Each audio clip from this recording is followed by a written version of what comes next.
हाजिर दोस्तों, मैं देसराज काली बरकतां वैब टीवी देख रहे हो तुसी। और संडे वाला सस्ता साहित्य साडा प्रोग्राम है। आज इस प्रोग्राम में मैं फिर हिंदी में चला जाऊंगा, क्योंकि जो काम हिंदी में हो रहा है मेरा मन है आगे से भी आपको उससे इंट्रोड्यूस करवाऊं। इतना काम हो रहा है उपन्यास के क्षेत्र में, कहानी के क्षेत्र में, पोइट्री में, आलोचना में, चिंतन में, इतिहास में गजब का काम हो रहा है। और उस काम में सबसे बढ़िया, जिसे पंजाबी वाले सोने ते सुहागा कहते ने, वो त्रैमासिक मैगजीन है पल प्रतिपल। देश नरमोही जी इसके संपादक हैं, आधार प्रकाशन वाले। वो सिर्फ प्रकाशन नहीं चलाते, वो चिंतनशील व्यक्तित्व हैं।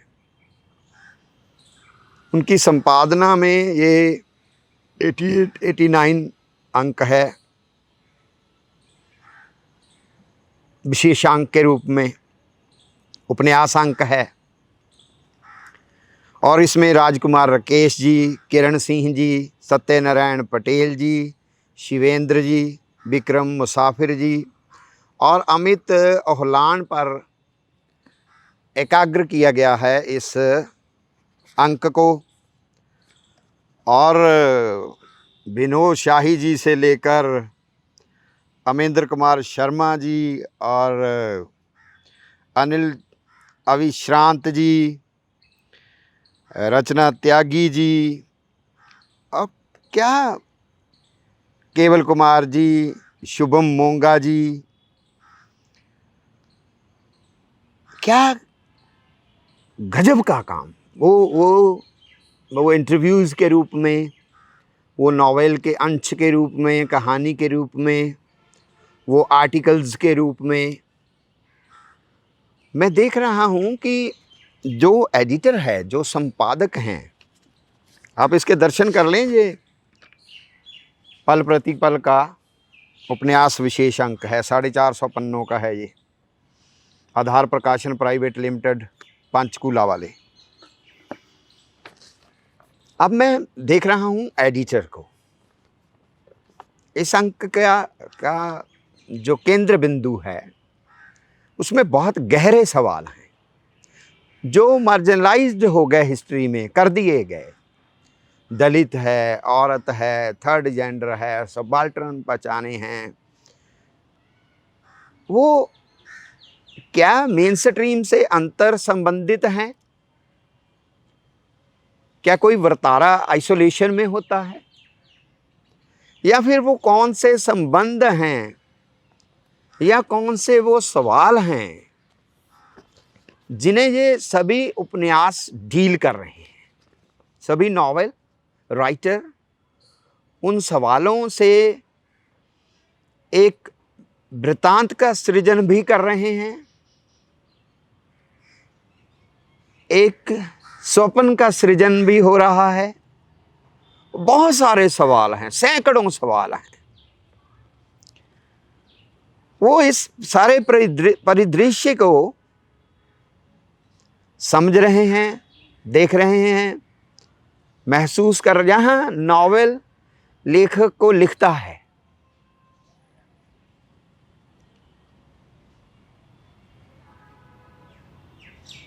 आप इस बात को समझने के लिए ना, आप सबसे पहले विनोद शाही जी के पास हम चलते हैं। 398 पेज पर है उनका आलेख है शिवेंद्र जी के नावल चंचला चोर पर। ये उपन्यास, ये नावल शुरू होता है कि एक लड़का है और लोग उसे कहते हैं कि उसे माहवारी क्यों नहीं आती। लोग चाहते हैं उसे ऐसा हो, जबकि वो लड़का है। अब नारीवाद का सवाल है, नारी के अस्तित्व का सवाल है।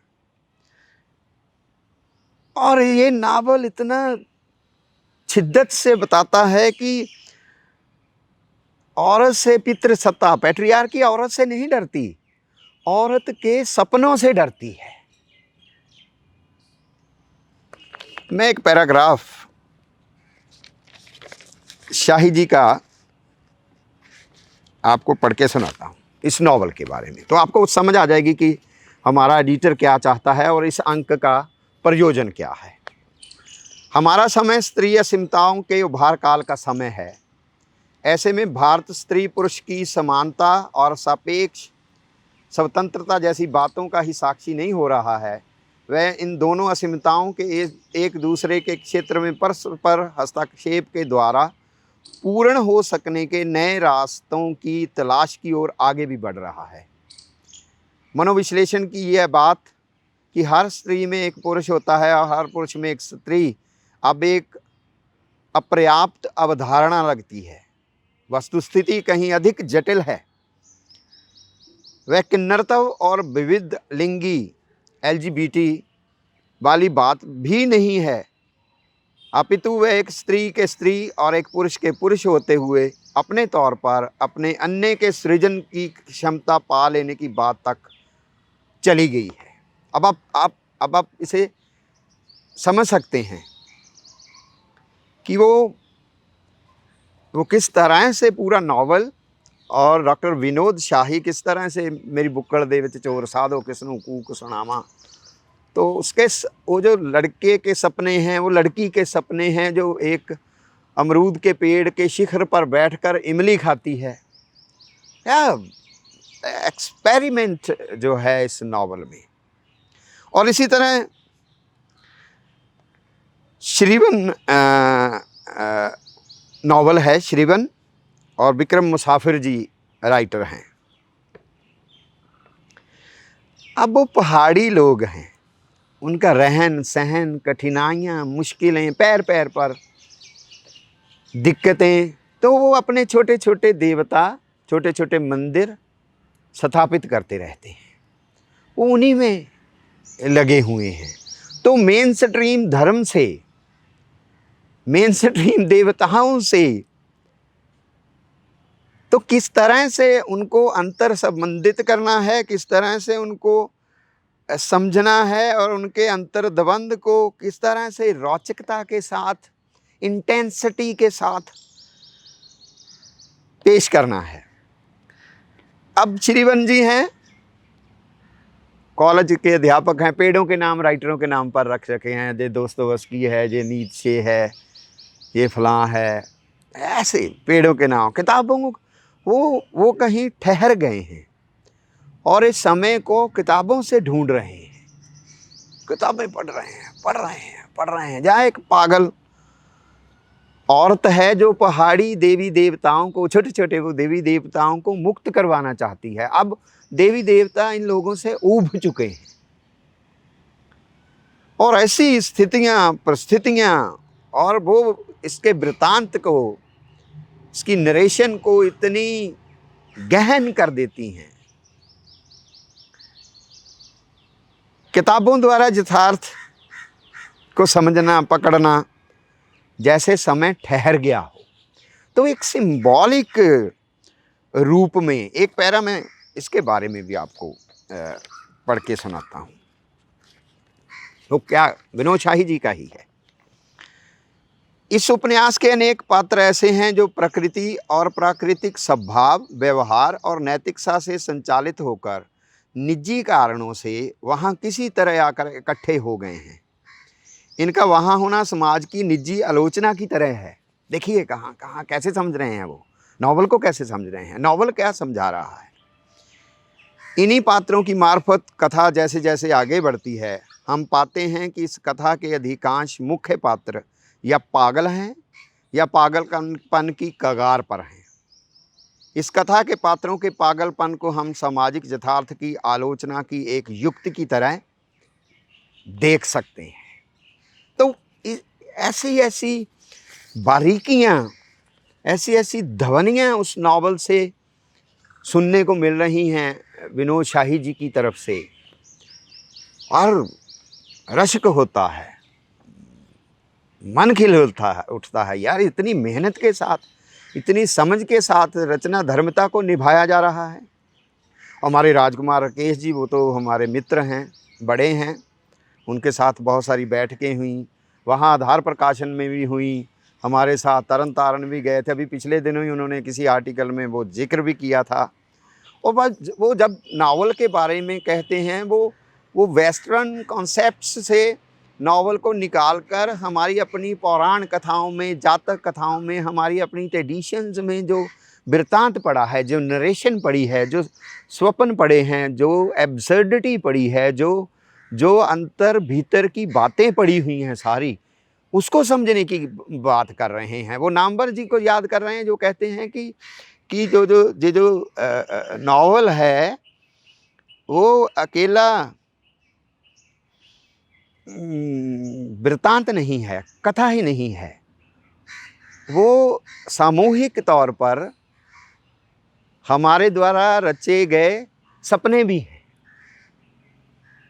तो नावल को किस तरह से समझना है, जहाँ वो खुद बात करते हैं कि अपनी तरह का ही लेखक को होना चाहिए।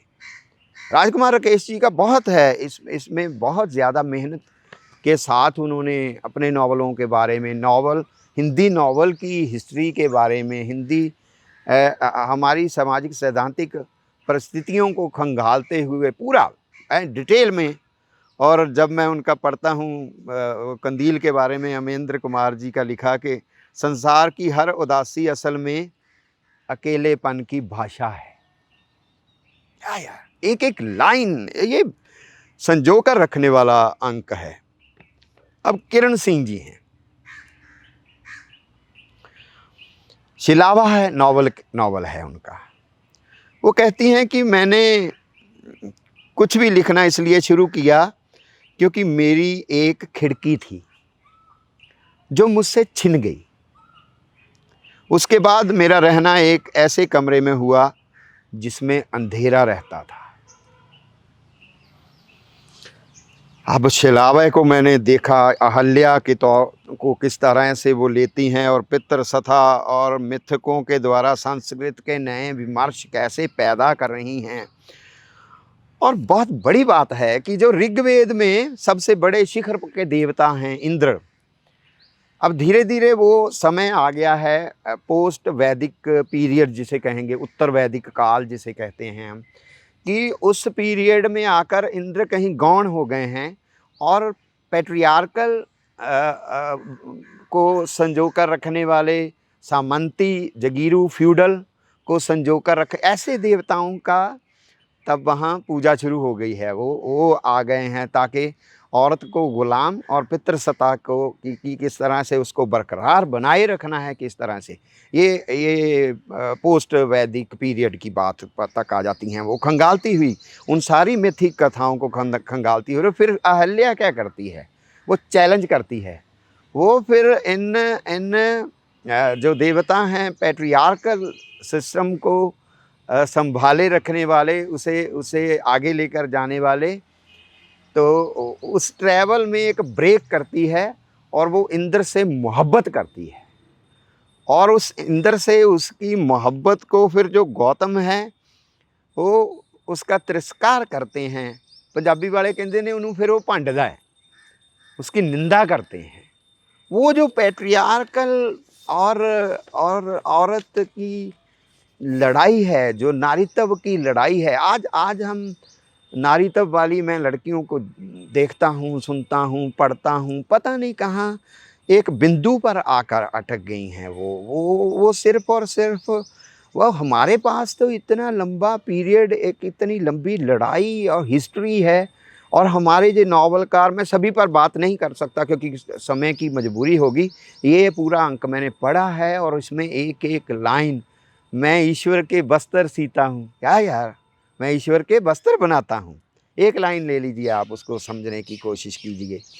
राजकुमार राकेश जी की अभी अकेलेपन की भाषा जब वो कह रहे हैं, तो बहुत बारीक में ये जो हाशियाकृत के मेन स्ट्रीम से अंतर संबंध हैं, जो सवाल हैं, जो हिस्टोरिकल क्वेश्चंस हैं, जो हिस्ट्री में पड़े हुए हैं, ये सभी नावल उन सवालों को खंगालते हुए, उनका सामना करते हुए और रचना धर्मता को निभाते हुए सृजनात्मक एक्सपेरिमेंट्स करते हुए, भाषा के तौर पर एक्सपेरिमेंट करते हुए जी एक रिच और आधार प्रकाशन से बहुत ज़्यादा नावल हैं जिनको यहाँ इसका आधार बनाया गया है।